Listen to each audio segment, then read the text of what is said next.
চৈত্র মাসের কাঠফাটা রোদে রোজা রেখে ধান কাটছেন বৃদ্ধ কৃষক শহীদুল চাচা।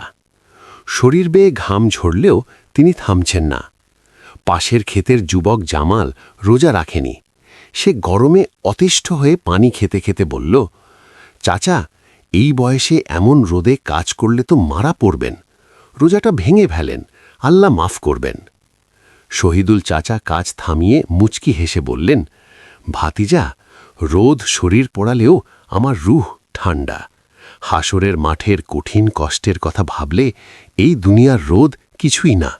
আমরা গরিব, এসি নেই, কিন্তু আল্লাহর পুরস্কারের আশায় এই সামান্য কষ্ট আমি হাসি মুখেই মেনে নিয়েছি। জামাল স্তব্ধ হয়ে গেল।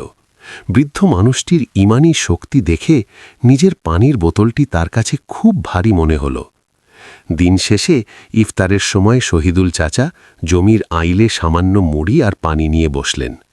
জামাল লজ্জিত হয়ে পাশে বসে বলল, চাচা, আপনার ত্যাগ আমার চোখ খুলে দিয়েছে। কাল থেকে আমিও রোজা রাখব। শহীদুল চাচা খুশি হয়ে তার জন্য দোয়া করলেন।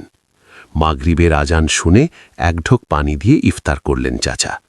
সারা দিনের হাড়ভাঙা খাটুনির পর সেই এক ঢোক পানিতে তিনি যে তৃপ্তি পেলেন, তা যেন পৃথিবীর সব সুখের চেয়েও বেশি।